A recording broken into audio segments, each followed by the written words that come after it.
Hey everyone, so I'm going to tell you a little bit more about circular motion. This time is going to be focusing on fairground attractions, and this is actually the last lesson of circular motion, so that means that if you go, you will have a playlist all about circular motion, so 4 or 5 lessons with everything you need to know about circular motion. So I'm going to tell you about 3 different attractions and then 3 different things we need to know. So I'm going to tell you about the Big Dipper, where the extra force will be, and you will have to be able to show that. It's going to be mv squared over r. A very long swing where the extra force on the passenger as well is going to be 2mg h over L, where h is the height and L is the length of your swing. I didn't tell you, but before the R was the radius of the curvature. And finally, the big wheel, the minimum velocity for you not to have the passengers falling from the top part is going to be v0 for minimum velocity. So that number squared equals gr, where again r is the radius of the curvature. Of course, the minimum velocity then will be square root of gr. Okay, so starting on the first one, the Big Dipper. So this is how it looks like. Okay, so you're going down, you have here your car, you have the support force going up and the weight going down. So I'm going to make going up positive and going down negative. Okay, so the centripetal force, so the resultant force that I have in that specific part, so at the bottom of the right, is going to be S minus mg. S the support, minus, because I decided that going down is minus the force of gravity, and this is going to be equal again from, I don't have lessons in here, I don't know why they did that. Anyway, so the big force, so this force, the centrifugal force, is going to be equal to the mass times the acceleration. This is Newton's second law, and because I have circular motion, it's going to be mv squared over r. Okay, so go on the first or second lesson and you'll see where we get this from.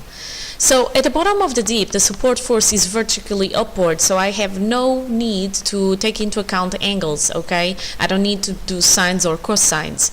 Of course, if they ask you in any other part of the dip, you would have to use trigonometry, sines and cosines. Okay, now the support force at that point then is going to be S, the support, equals mg plus mvr over r, where v squared over r, where r is the radius of the curvature that you have. So all that I did was getting this minus mg to the other side. Okay, so therefore the extra force that a passenger is going to experience as they go to the bottom of the ride is going to be equal to their mass times the velocity that they are moving squared divided by the radius of the curvature. And remember, this is the extra force. They already feel the force of their own weight. That's the force of gravity. So the force that is extra is what I have here as a plus on the support force. Okay? So that's the first one. Now the second one, the very long swing.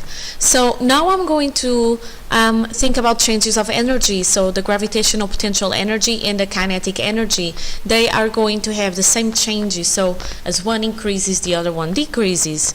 So in a very long swing, I can say that my kinetic energy, 1/2 of mv squared, equals my gravitational potential energy, mgh. Okay, so this is I'm thinking about the changes. I'm thinking about having 0 kinetic energy at the top, maximum kinetic energy at the bottom, thinking about having 0 mgh, so gravitational potential energy on the bottom, and maximum, because my height is maximum, gravitational potential energy at the top. Okay, so if I want to, I can use this I can use this formula to rearrange to get the velocity, and the velocity is higher when you're passing through the lowest point. That's when mgh is minimum, therefore the kinetic energy is maximum.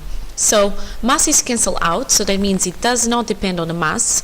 Masses cancel out and I get v squared equals 2hg. Okay, so I just put my 2 on this side and that's simple maths. Now we want to know about the extra support. So let's try to show that the extra support that a person is going to experience is going to be 2 mgh divided by L, the length of the swing, okay? If you want, you can try it now by pausing the video, otherwise here's the answer. So I already know that v squared is going to be equal to 2gh, and that's the maximum velocity, okay? Now at the lowest point of the ride, that's when you feel the extra support, really. The support force is at my S and is vertical to the swing. So again, I don't need to think about angles. I don't need to use cosines and sines.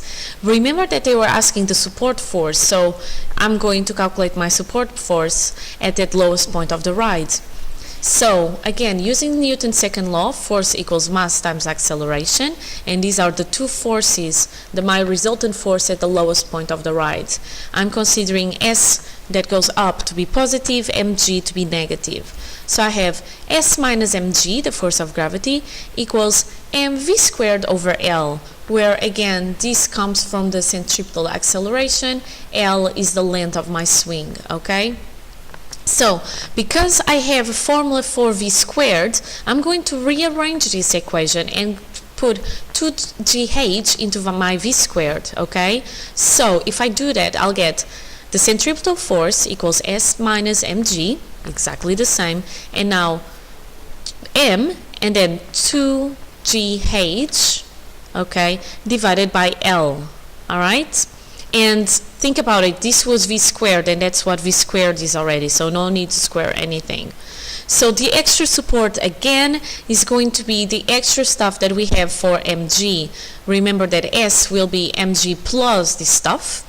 Mg I already feel, so the extra support force is going to be only this side of the equation, which is going to be 2mgh over L, okay? And then there is even an exercise that says if the height is equal to the length, so if you are at 90 degrees, show that the extra support is twice the person's height, weight. So again, here is just having an L.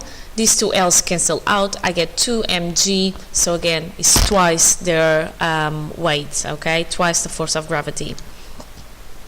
Finally, the big wheel. So we are getting to the last one. So in the big wheel, you have a very large wheel. You need to turn fast enough to avoid, when you reach the highest point, to fall down, okay? So there is a minimum requirement for velocity, and these are the forces acting. So you have the reaction force and you also have the weight, so there are the two of them are going down. So I'm going to decide that going down is going to be positive, and that means that R and mg will be positive, okay? So again, thinking about Newton's second law, force equals mass times acceleration, where my force, my centripetal force at the highest point is going to be mg plus R. So here it is, highest point, I have mg going down, the weight going down, and I have R, the reaction, going down. So that's going to be equal to mv squared over R. The reaction force then, just by rearranging the equation, is going to be mv squared over R minus mg. This is simple maths, okay? So knowing this stuff, what is going to be the speed when there is no force, no reaction force acting on the person, okay? So that is going to be my minimum speed for me not to fall down in the big wheel. So if there is no force on the person due to the wheel, my reaction is going to be 0. You could call it support if you want. So R, that is equal to, as we know from the last slide, mv squared over R minus mg, that's going to be 0. So now I'm going to rearrange the equation to figure out what v squared should be. So v squared is going to be mg times R over m, where this R is now the radius of the curvature. Therefore, my velocity squared is going to be just gr, so my masses cancel out. Because it's a minimum velocity, if I go any lower than that, then I'm going to fall down the wheel. Velocity squared, and I put it here as 0 for minimum, equals gr, okay? And again, it doesn't depend on the mass, so it's very simple. You just need to know the radius of the curvature to get these exercises done.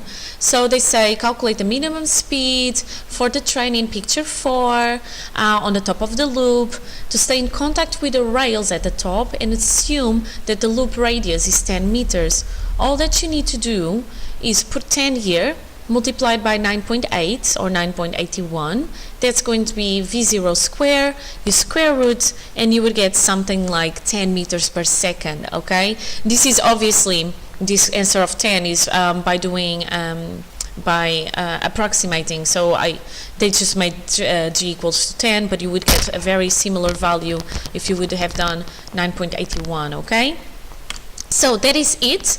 There are here some questions for you to give it a go if you want, and these are going to be the answers for the questions, okay? Oh, there's another one coming in there.